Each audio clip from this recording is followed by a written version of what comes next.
एक नीच जाति को जिसके मन में ये भाव था कि मेरा छुआ कोई समाज में पानी नहीं पीता है, भगवान उस रिश्ते को तोड़ रहे थे, भगवान उस बंधन को मुक्त कर रहे थे। के बकरा रजाय सुपापा पानी कठौता भरी ले आवा। जो ही राम जी ने आदेश दिया ना, तो केवट दौड़ा हुआ घर गया खोजने के लिए कि भगवान ने आदेश दिया है ना। तो घर में जल लाने के लिए उसके पास पात्र क्या जानते हैं? कठौता। कठौता घोर देहाती शब्द। राम जी ने रामायण में हर देहात शब्द, जितना भी राज्य है ना भारत में, सब राज्य के देहात शब्द का प्रयोग किया। कठौता घोर देहाती शब्द है। कठौता गोस्वामी जी ने मानस में चौपाई लिखा है, जेस हिस्का करण नर हिस्का सब मागध मगहिया बोल। गोस्वामी जी ने मानस में लिखा है, गनी गरीब ग्राम नर नागर। गनी शब्द अरबी है। गोस्वामी जी ने लिखा है, स्वदंधरी मूल ये नरा। तो अंधरी शब्द जो है वो संस्कृत है। गोस्वामी जी ने लिखा है, राम लखन दशरथ के ढोटा। ढोटा शब्द सूरसेनी है, मथुरा देश के, वहां पुत्र को पुत्र नहीं ढोटा कहा जाता है। गोस्वामी जी ने लिखा है, जनु मारे सी गुरु बाभन गाई। बाभन देहाती शब्द है, ब्राह्मण को बाभन कहा जाता है, ब्राह्मण को ही बाभन कहा जाता है। गोस्वामी जी ने फिर क्या लिखा, बंगाल शब्द बंगाल में कहा जाता है, रथ समेत रवि था क्यों। था क्यों? আমি জানবো कि তুমি কোথায় রইবে। चाय खावे ना छी, पानी खावे ना छी। तो हर देहात शब्द का प्रयोग किया गोस्वामी जी ने। यहाँ पर उन्होंने क्या कहा? कठौता। घोर देहाती शब्द है। तो बेचारा गरीब था ना, जब घर गया ना जल लाने के लिए, तो कोई पात्र नहीं मिला उसे। तो आज तक केवट को गरीबी पर रोना नहीं आया था, लेकिन जब घर में देखा ना, कठौता भी किस चीज का जानते हैं? काठ। काठ का कठौता। तो केवट रोता है और कहता है, भगवान आज यदि मेरे पास सोने की थाल होता ना, तो मैं सोने की थाल में आपका चरण कमल पकड़ता। लेकिन मैं गरीब हूं ना, गरीब का नसीब ही गरीब होता है। मेरे पास यही काठ का कठौता है। उस काठ के कठौते में गंगा जल भर करके लाया और भगवान के चरण कमलों को पखारने लगा।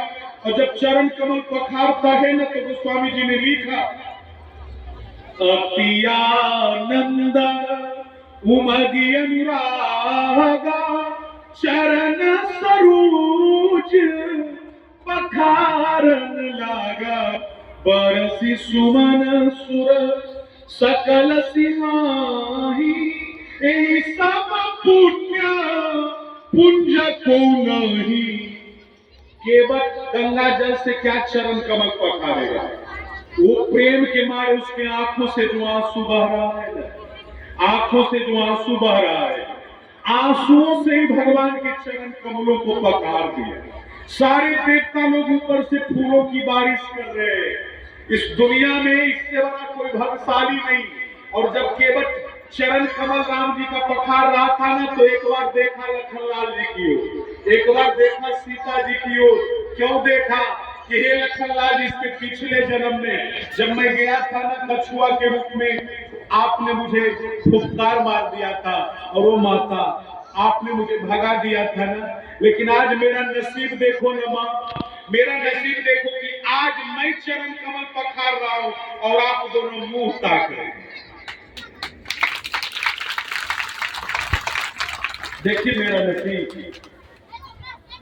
पद पखार जलपान करी आपू सहित परिवार, पितर पार कर प्रभु पुनी मुदित गयऊ ले पार। केवट ज्ञानी कितना अपने पितरों को भी उद्धार कर दिया, पूरे परिवार को भर पेट पिलाया। पत्नी से कहा, घर में जो चराम है ना, उसमें भी चरना मिनट भर के रख लो, भगवान जब चले जाएंगे ना तो उसी चरणामृत से आटा गूंथना, उसी का रोटी बनना। प्रेमी है, भाव में बेचारा भगवान से कहा, प्रभु अब आप भी नाव पर बैठिए, आपको भी पार घाट लगा देंगे। उठीकर केवट कहता है, अब आप भी नाव पर सवार होइए, मैंने अपने पितरों को तो पार कर ही दिया। भगवान नाव पर जब सवार होने लगे तो केवट कहता है कल जोड़ के, आप कहें तो मैं आपको गोद में उठा करके नाव पर चढ़ा दूं प्रभु, आपके चरणों में रज लग जाएगी ना, मैंने बखार दिया है। भगवान कहते ये जंगली है और कितना भाव है इसके हृदय में। तो केवट ने भगवान राम को गंगा पार कर दिया। जब वो गंगा पार कर दिया ना, उस पार जब उतारा, तब केवट क्या करता, केवट उतरी दंडवत किन्हा प्रभु ही सपूची एहि नहीं कछु दिन्हा। केवट जो है ना, जब पार लगा दिया तब राम जी को साष्टांग दंडवत करता। इतना बहस जो अभी तक किया था, प्रणाम नहीं किया था, प्रणाम नहीं किया था, और जब पार उतार दिया ना तो प्रणाम किया। तो राम जी सब चाह गए। काम करने के बाद यदि कोई आदमी प्रणाम करे तो उसका मतलब समझते क्या हुआ, काम खत्म हुआ, चलिए अब हमारा मजदूरी निकालिए। काम खत्म हुआ, राजू जी को अभी हम कह देंगे कल समाप्त हो जाएगा, पहले रुपया पैसा का व्यवस्था चल रही थी। काम खत्म होने के बाद यदि कोई प्रणाम करे तो इसका यही मतलब होता, राम जी कहते हो इसका मतलब मजदूरी मांग रहा है, मजदूरी मांग रहा है। लेकिन कुछ नहीं है राजा राम के पास देने के लिए, कुछ नहीं है, वो गरीब है। अरे तीनों लोगों के मालिक के पास उस केवट को देने के लिए मजदूरी नहीं है। पिए ही कीसिए जान निहारी मणि मुदरी मन मुदित उतारी। सच्चा गए राम जी, तो सीता महारानी समझ गए कि प्रभु के पास कुछ भी देने के लिए नहीं। देखिए भगवान ने क्या लीला रचा है। तो सीता माता एक अंगूठी पहनी हुई थी अपने उंगली में, वो मुद्रिका उतार करके वो अंगूठी, इसीलिए कहा गया है एक न एक आभूषण सोने का हमेशा अंग में रहना चाहिए। और सीता माता वो अंगूठी उतार करके राम जी के हाथों में दी, कहते प्रभु आप इस अंगूठी को उत्तराय के रूप में दे केवट को।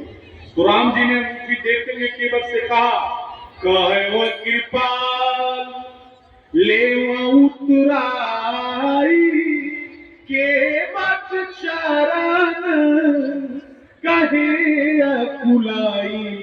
राम जी ने कहा केवट ये उतराई लो। तो केवट राम जी के चरणों में गिर के रोने लगा और रो करके कहता है, नाथ नाथा मैं कहाँ पावा मिटे दोष दुखदारी।